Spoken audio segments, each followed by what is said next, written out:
Hey guys, I'm Shreyas and today we are in the 6th day of the August Lead Coding Challenge, and the question for today is level order traversal of the n array tree.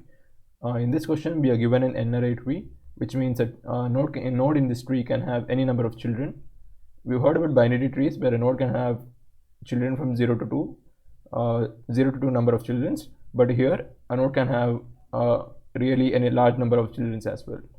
So that's an n array tree, and then we have to return the level order traversal of it.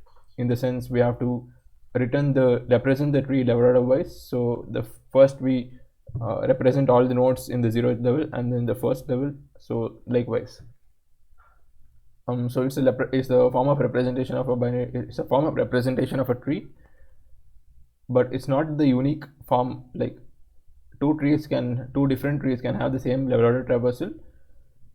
So it's not that each tree has a unique level order traversal, but this thing has a lot of applications. For example, we use it in BFS, and even Google Maps use level order traversal. For example, if you want to go from one place to the other place, so from one node, the Google Map algorithm searches the set of other places which are in the same distance as the current one. So that's done with the help of level order traversal. It helps in predicting traffic and finding the shortest routes, all those things. So in this problem, so we have to return the level order traversal of this tree. Okay. So the height can be up to 1000 and the total number of nodes can be up to 10,000. So those are the constraints. There are a couple of ways to solve this problem. So it deals with traversal, right? So either it has to be BFS or DFS.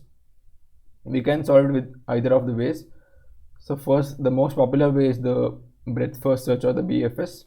So in BFS, obviously we use a queue. So in each iteration, the queue will contain all the nodes which are at a particular level, and then from those nodes, we have the pointers to the nodes at the next level. So in each iteration, it will collect the nodes of the next level from the nodes of the current level, and then insert them into an array. So insert the nodes of the current level into an array separately. So for example, over here we have 3 levels, so we are returning back three arrays. So in each iteration, the queue will have these many individual number of elements, and then they'll be separately processed into separate arrays. So that's the way to solve it using BFS. And yeah, the second way to solve this problem is using DFS, or the depth first search. At first it might seem confusing whether it can really be solved by depth first search, because DFS is based on exhaustively going to the leaf node every time. It's not based on going level wise, right? Unlike BFS, but by simple observations we can figure out that it can be solved by DFS as well. We have to determine the number of arrays we are returning over here. For example, in this example 1, the level of the tree, there are 3 levels, right? So we are returning three arrays over here in the output. So it's a collection of 3 arrays.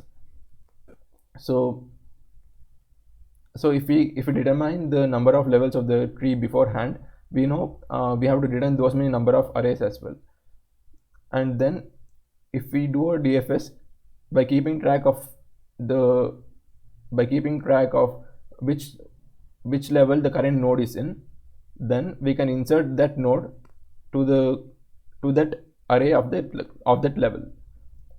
For example, over here, first we can find out the number of levels in this tree by finding the maximum height of the tree, all those things. So we find out that there are 3 levels, so we declared 3 arrays over here, and then we start the DFS. First we call this first node DFS 1, 0. So that means the first node is at the 0th level, so we call DFS 1, 0, and then in the function call we immediately insert the node's value into that level. So we had passed 1, 0, so array of 0, in the 0th array we'll be pushing back this 1, and then we go to its children. by increasing the level by 1. So next we go to 3, 2 and 4. We call 3 DFS of 3 comma 1, DFS of 2 comma 1 and DFS of 4 comma 1, because all of these three values are in the first level. And then in the function call we insert these three values in the first array to be returned. So in the 0th array 1 was inserted, and in the first array these three values were inserted, and in the second array these two values are inserted, and hence we return these three arrays, collection of these three arrays. Let me explain this approach with the help of code. It will be very simple.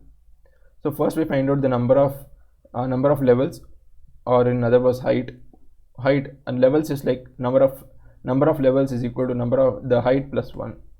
So I return the height. I find out the height, which is the maximum of the left subtree or the right subtree. And once I find out the height, I need to return the so many arrays, right? So collection of height number of arrays. So I'm in C++. The way to use dynamic arrays is by using vectors.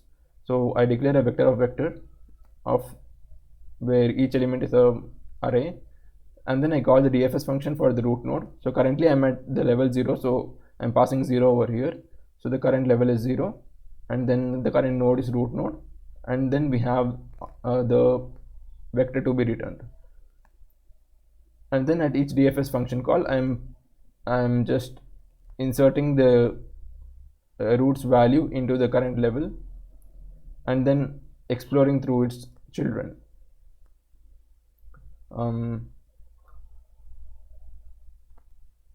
So first in the first call the current level was 0, and then we had the root. So in the 0th level I am inserting the root's value, and then I'm going to the next level and calling all of its children.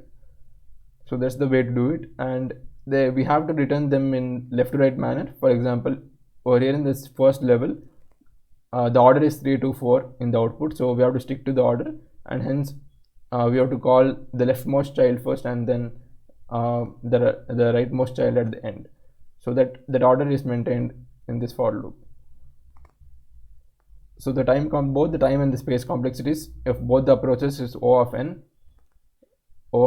and over here in DFS we don't use any extra space, but the size of the recursion stack can go up to O of n. Hence in both the approaches we have the same time and space complexities.